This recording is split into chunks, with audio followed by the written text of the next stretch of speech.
वहीं भारतीय मूल के डेमोक्रेटिक उम्मीदवार जोहराम ममदानी ने न्यूयॉर्क मेयर का चुनाव जीत लिया है। किसी के लिए यज्ञ किया जाता है, किसी की खबर भी दबा दी जाती है। उन्होंने 50.4% वोट मिले। मानसून वेडिंग और सलाम बॉम्बे जैसी फिल्म डायरेक्ट करने वाली मीरा नायर के बेटे हैं। ममदानी पिछले 100 साल में न्यूयॉर्क के सबसे युवा पहले भारतवंशी और पहले मुस्लिम मेयर होंगे।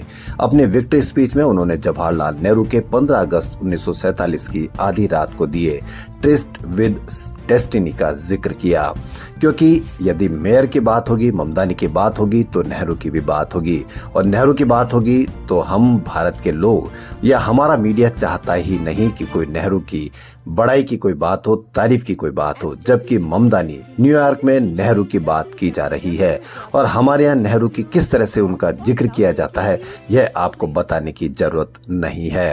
रोज प्रतिदिन किसी न किसी दिन किसी न किसी व्यक्ति के द्वारा नेहरू को अपमानित किया जाता है। भाषण के बाद वे अपनी पत्नी के साथ धूम मचाले गाने पर झूमते नजर आए। मां मीरा नायर ने मंच पर आकर उन्हें गले लगा लिया। पिता महमूद ममदानी भी मौजूद रहे। अपनी जीत के बाद दिए भाषण में जोहराम ममदानी ने जवाहरलाल नेहरू के शब्दों का जिक्र किया। उन्होंने कहा कि मैं जवाहरलाल नेहरू के शब्द याद करता हूँ। इतने सालों के बाद में भी किसी व्यक्ति के द्वारा जवाहरलाल नेहरू को याद किया जा रहा है और हमारे देश में नेहरू को रोज प्रतिदिन किसी के द्वारा बदनाम और अपमानित किया जा रहा है।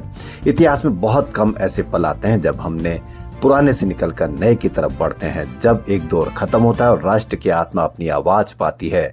आज रात हम पुराने से नए की ओर कदम बढ़ा रहे हैं। ऐसे थे जवाहरलाल नेहरू, जिसको पूरी दुनिया सम्मान के साथ देखती थी।